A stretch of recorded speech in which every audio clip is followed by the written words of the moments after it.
Hey everyone, welcome back to my channel. I just wanted to tune in today and talk a little bit about the second trimester and what I have experienced symptom-wise in the second trimester of my pregnancy. I am about 25 and a half weeks at the moment, so I think in about 2.5 weeks I'll be entering the third trimester. I've tried to figure out whether it's at 27 weeks or 28 weeks you enter the third trimester, and I'm not getting any conclusive advice. Different sources say different things, so I'm just going to go with 2.5 weeks I'll be entering the third trimester. So I just wanted to do a little sit down video and just talk about my experience of the second trimester, in the hope that it perhaps help somebody else or give someone else some advice or some guidance. I'm sorry if I sound a little bit like out of breath. I swear that is one of the symptoms of pregnancy. I would say though that I felt I had more shortness of breath in the first trimester, probably because of rapidly raising progesterone levels. That's what I read. Yeah, that was some of like the earliest symptoms I experienced in my pregnancy. About like 6, 7 and 8 weeks I had a lot of shortness of breath, but still now if I find myself, because I'm kind of like at home alone 6 out of 7 days of the week while my partner works, so yeah, I guess a lot of the time like I'm not used to speaking at the moment. I'm kind of like surrounded by like it's just like me, Luna, and these 4 walls. So yeah, I'm not talking that much, so when I do open my mouth and I have a lot to say, I find that I get out of breath really quickly. So I do apologize if I sound pretty hasty or have to stop in between words and sentences, but I really hope that you enjoy this video. I quite like doing sit down chats as I'm quite a talkative person, so I hope that gels well with you as well. I have my water here, and that brings me on to my first point. So I'm managing to drink water no problem in pregnancy. I've always drunk a lot of water anyway, and I've always been a fan of drinking water, so I don't find water icky or anything. However, one thing or two things or a few things I've really been craving in my second trimester is fruity water, so sparkling fruity water, mangoes, other juicy fruits. I've always liked mangoes, but I never really added them to my shopping list, and now I just find myself buying like eating a mango per day, and I found this really good fruity sparkling water that is naturally sugar-free in Sainsbury's. So either I have a whole glass of that, or just kind of, if I want to make sure I'm drinking enough water, I put like a little amount of the fruity sparkling water in and then fill the rest of the glass up with water. And I'm just also enjoying drinking out of the straw more at the moment, and I often put ice cubes in my drink, and that's another thing I've been craving. I don't know whether it's because we're experiencing warmer weather at the moment, but I really enjoy cold, icy drinks as well. So yeah, that's my first tip. Like, make sure you stay hydrated. I feel like drinking through a straw helps, and if you can't stomach just water, then see if you can find a sugar-free. I'm not saying go out and buy like a fizzy drink that's like where the sugar's replaced with like artificial sweeteners, but the one I use is uses the sweetener, I can never pronounce the name, begins with E, but it's not an artificial sweetener. So go and find like a nice fruity sparkling drink, and I just suggest like adding a little bit in the bottom of the glass, top it out with water, a couple of ice cubes, and it's just a really nice way to stay hydrated, but it's also great if you can't quite stomach like plain water. So I'm just going to keep that with me. What else? I can really notice it now I'm here. Like, my boobs have definitely grown. So you may or may not know that I've always been a small chested person, like barely an A cup. And I think it's so easy to like think how they haven't grown that much when you see yourself change. But when other people see me that especially haven't seen me in a long time because of the lockdown, or where I sit down and like film this video, I'm like, oh no, like boobs have definitely grown. So that's for me like one positive experience. Like for the first time in my life, I actually have boobs. It's really nice, and I'm sure it's nice for Luigi as well. In terms of my belly, so I said I'm 25 and a half weeks. I mean, this top like really shows my belly. So I've always had a really inny belly button. It's not fully out yet, but it's definitely feeling a lot flatter. And I haven't. The only time I maybe see a faint line, which is called, what's it called? Like linear Niagara, I think it's called. Something like that. Something with the word linear in. And the only time I've sometimes seen it is when I get out of the shower. So yeah, I'll be interested to see whether that does or doesn't appear. I oil my belly every day. So I started that, I started doing it every day at the end of the first trimester and into the beginning of the second trimester. The oil I use is this one by a brand called Yofi, and it's a repairing oil, so it's not just for pregnancy, it's generally for stretch marks and scars. So I put the only annoying thing is it doesn't have a dropper, it's just a screw lid, so I kind of press it on my hand and go like that every time I want to pour some out, and I put about 4 of those onto my belly and massage it in every evening after the shower. So yeah, that's what I'm doing like for body care, shall we say. In terms of symptoms for my second trimester, so I definitely have more energy than my first trimester. In my first trimester, I struggled to keep my eyes open, and I was in a job where I was often working late nights, or at least working to 9:30, and I would just struggle to keep going by the end of my shift. And I was even napping on my days off, which is something I never normally do. Like I've never been a napper. So I definitely say I've regained some of my energy in my second trimester. But I do notice that if I've had a bad night's sleep or I exert myself too much, I will have the odd day where I just feel really wiped out and the nausea comes back a little bit. It'd be interesting to see whether this energy stays or whether the tiredness creeps back in my third trimester. Secondly, skin, hair, nails. So I'd say for the most, my skin's been pretty good. Before pregnancy, I always suffered with, throughout my whole life, I've always suffered with like hormonal breakouts. And then when I was on the contraceptive pill for 10 years, that suppressed a lot of those breakouts. And when they came off about 2.5 years ago, I managed it well, but I still struggled with my skin in a sense. And for me, I always broke out around ovulation on my jawline. It's weird, I have bouts. Like a couple of weeks ago, I had like a period where like every other day I'd come up like in a big spot either on my jaw or my neck. But again, that they've like stopped. And my skin, I'd say on the whole, like my skin feels pretty good, but it does have periods where I do break out, and it seems to always be on the right side of my face. I say my nails are really strong and they're growing really quickly, so I have to cut them quite regularly. My hair is, well, it's probably long because I've not had it cut in about a year now. I don't know, like some days it feels dry and other days it feels really voluptuous, but I know it's an old wives' tale, but they say sometimes when you're having a girl, your hair can actually feel drier, but again, as I said, it's an old wives' tale, so whether there's any truth to that or not, I'm not sure. But on the whole, like I'm pretty happy with my hair, skin and my nails.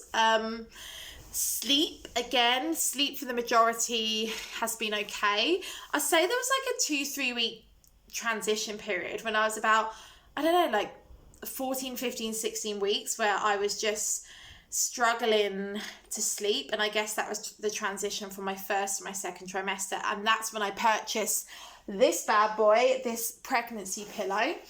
A lot of women will get like the U or the C-shaped ones, but I've just got one that looks like a big banana. And this brand is called Nimo, Niimo. Oh my God, they're absolutely amazing. Like, even like if you're not pregnant, I would just highly recommend it. It's so comforting, and even if you don't feel uncomfortable in the night, it's just nice to have something to hold on to. And as it gets warmer here, like me and my partner don't always have the duvet over us. We push it back to the end of the bed, but I'm just someone that likes to cuddle onto something, and at least with the pillow I can still do that. Also, it really helps keep your hips in alignment when you're pregnant, because you put the pillow between your legs, so it helps keep your hips straight rather than the top hip falling downwards. And again, some nights, if I feel like my belly's feeling extra large, if I've maybe had a really big meal or eaten a lot that day, or just it's bigger that day, it kind of helps to tuck the pillow under my belly. So yeah, I really, really recommend a pregnancy pillow, even from the early second trimester, if you are struggling with sleep. Something everyone kept saying to me, like, oh, just wait until you get the leg cramps.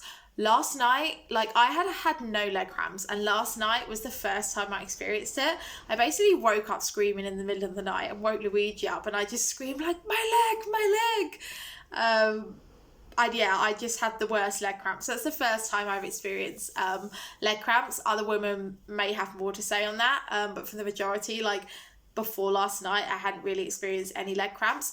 I was experiencing, again, like touch and go restless leg syndrome, but if that did happen and it was really bothering me, I would just get myself up, I'd walk around, I'd go into the living room, read a book, watch some TV, and just wait until I felt more settled, and then I would return to bed. What else? I covered hair, skin and nails, boobs and bump, movement. So I was told at my 20-week scan that I have an anterior placenta, so it's totally normal. It just means that my placenta has attached to the front of the wall rather than like the back towards the spine. So I was told that movements may not be as prominent as early on. I mean, when you get to like 28 weeks onwards, regardless of whether you have an anterior placenta or not, you should always like keep an eye on your baby movements and like try and notice if anything has or hasn't changed. But yeah, like a lot of my early movements, I felt round the sides and lower down, which can be a thing with the anterior placenta. And I would say I started feeling like the quickening movements around 18 weeks. But now I definitely feel more prominent movements, and it's such a cool, reassuring feeling when you do. She's having a bit of a quieter day today, but I did feel something after lunch. But she was very... Sometimes when she has a really active day, it's followed by a day that is a bit quieter. But one thing, if I'm ever worried about movement, or I feel like I need to tune in and just, check that she is still in there moving, what I often do is have an icy cold drink and lay on my left side. It seems to always be my left side, not my right side, on my left side. And then often I can feel something. Often I'll notice that maybe she's changed position. Yesterday she felt quite high up, and I was actually feeling a lot of like twists and turns and kicks like in my front area, even with the placenta at the front. And especially as I went to bed as well, I couldn't get to sleep straight away because she was moving a lot. But it's honestly such an awesome feeling. But then today, like when I kind of didn't feel that much in the morning, so I laid on my side, and then I did feel something like really low down, like in the pelvis, like almost like jabs in the cervix. So I think it's just being mindful as well, like obviously being conscious like of your baby's movements, especially from 28 weeks onwards, but being aware that they might have changed position as well. Like I feel like she is lower down today, not as high up. So yeah, that's movements. Oh, one other symptom as well I've experienced, and again, it like comes and goes. It's so weird. I have like a week where I do have it and a week where I don't, but it's basically like acid reflux. I would say more acid reflux than heartburn. I guess the two are linked together. But yeah, as I said, I have a week where I have it really badly, and then a week where it just goes. But that's something I've noticed. I mean, I haven't really tried any like antacids or anything like that, but if I'm getting a really bad case of it, I'll just be mindful of what I'm eating that day. I'll try not to have anything too oily or too spicy, which can be hard. Like, I've actually managed quite well to get lots of different flavours into my diet in pregnancy. Hoping that will rub off on this little one. I'm going to sit back down on my bottom because it's hurting sitting on my knees. Another thing I suggest, and you can actually do this from early pregnancy, my friend Charlie bought me this. It's called A Bump to Birthday, and it's a journal. So it's nice to have like time out once a week where you can just write in your journal about yourself, about your baby, about what you've both been doing that week. So it's a really nice present to receive, and it could be a really nice gift for any of your future pregnant buddies out there. In terms of like well-being and what I've been doing, actually since my second trimester started, I have been practicing online pregnancy yoga through a lady and her company called Lucy Flow. So I paid for a 6-month membership, so then I can jump in and out of her online classes at any time. And that's really great. And there's very different classes dependent on how my energy is feeling that day. I also was recommended hypnobirthing by my friend Charlie again, and she kindly gave me access to her digital pack. So you can go to, maybe not at the moment actually, but normally you can go to a group or maybe one-to-one, I think group hypnobirthing classes. But I've been using the online digital pack, which has been so informative. I mean, like, considering I'm someone that normally likes to have control, like, I'm actually feeling like very like relaxed about birth at the moment, and just relaxed about like trying not to have that many expectations, because I know every birth story can be different. However, one thing that I do believe is that knowledge is power. And for me, doing the digital hypnobirthing course has really provided me with the knowledge, and therefore is already making me feel more empowered, shall we say. So yeah, I really recommend hypnobirthing. The course that I've been doing is by the Positive Birth Company. So those are two things I've been doing for myself, like in terms of studying and like mental health and well-being. Although I guess you could say that yoga also includes physical health as well. I've been able to keep active, so I tend to, most days, like I'll maybe have like a stint where I don't go for a day, but most days I'll go out for a walk for 1 hour, and then I try to practice yoga like every other day. Again, some days like it happens to be like every 2 days, but if I can, on the whole, I try to practice yoga every other day. And yeah, I think that's everything to cover from like my second trimester.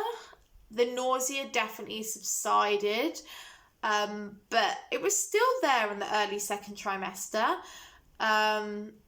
Funny enough, like in the first trimester, the nausea was constant, but I wasn't sick that much. And in my early second trimester, I was actually sick a few times, and again, it was often when I hadn't slept enough or I overexerted myself. Even though I'm not being sick anymore, I still have moments where I feel really sick if I'm really tired. I feel really sick if I haven't eaten. That's one thing I have to be mindful of, like making sure I eat regularly, even if it's a small snack, because often when I don't, the nausea will return. So it's almost like a reminder to myself, and my body experiences that I need to eat something. I know they say eat smaller meals when you're pregnant. I still be eating like a big breakfast, lunch and dinner, just because I've that's something I've always done, and maybe that will change towards the end of pregnancy. Maybe towards the end of pregnancy I will have to have smaller meals, and I'll just have to adapt to that. But at the moment I feel okay having like 3 big meals, and then often like I'll have a few nuts in the morning as a snack, and then like in the middle afternoon I'll have like some granola with berries, or like a piece of toast or a piece of fruit. So yeah, but I'm gonna leave it there because this video is 20 minutes long, But I hope that gives you a bit of an insight into how my second trimester has been and is going, and also maybe it provided you with a few tips of things that you perhaps may want to try yourself.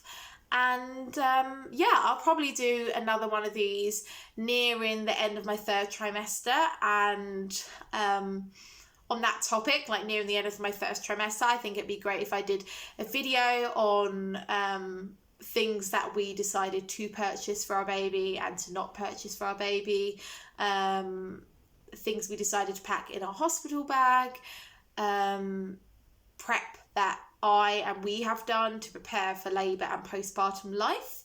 I've got a lot of ideas niggling up here, and I never saw myself filming more videos for YouTube, but this journey right now in my life has made me want to, but to more so focus on doing sit down talks and sharing my experience of pregnancy, as opposed to doing cooking videos, which is what my channel was originally about.